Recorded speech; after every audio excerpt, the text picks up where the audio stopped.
Hi, it's Hannah from Stitching Kitchen. Today we're going to be talking about Indian block printing and how to get the perfect print. Stick with me and watch till the end of this video and we'll have you printing like a pro. You're going to need obviously some Indian blocks which are hand carved in India, a squishy mat or something else squashy to go underneath your printing substrate, some fabric paint, some sponges to apply this fabric paint, and either fabric or paper to print onto. Okay, so let's set up your work area. What you'll need to do is to cover your bench or table with something wipeable. I usually use a drop cloth or a piece of plastic. The first thing that you need once you've got your plastic sheet down is to put your squidgy mat or some other surface which is squashy. Could be a towel, yoga mat, something like that. On top of that, you're going to put your piece of paper or your fabric that you're going to print onto. It's really important when you're block printing that you apply the paint really well. I always put a little bit of paint onto the tray and then using my sponge, I press into the paint in order to make sure I get a nice thin layer on the edge of the sponge. Once I've got a thin layer on the sponge, I then apply it over the surface of the block as evenly as possible. Now you need to place your block firmly, decisively, exactly where you want your print. Press down and you need to apply some pressure. If it's a small block, just a little press with your fingertips. If you've got a big block, you can actually put your whole hand and give it a good old press. In India, they actually hit the block, but that can get a little bit noisy. The next point is really important. As you take your block off, you need to pull it away nice and firmly without wiggling. So I tend to just tip it slightly as it comes away, like that. When I'm running workshops, the most common problems that we see and the way that people have faults with their printing are twofold.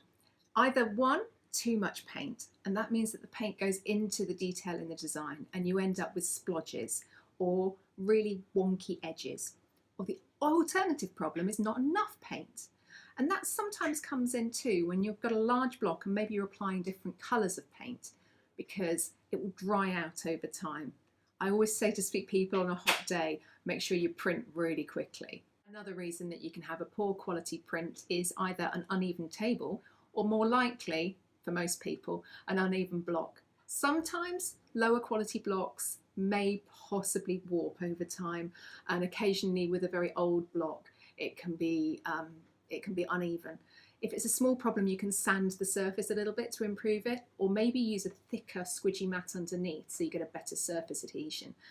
Either way, these things can be worked around, but it's worth being aware that sometimes gaps in the print could be due to an uneven block. So all of these issues apply to printing on both paper and fabric, and obviously it'll depend a little bit on how thick your paper is, how thick your fabric is, as to how much paint you're going to need. Sometimes fabric's really absorbent and it seems to take a lot of paint, and different paints are different to each other, so I always advise that you have a test piece to practice on before going to your final item. And now you'll be able to Indian block print like a pro.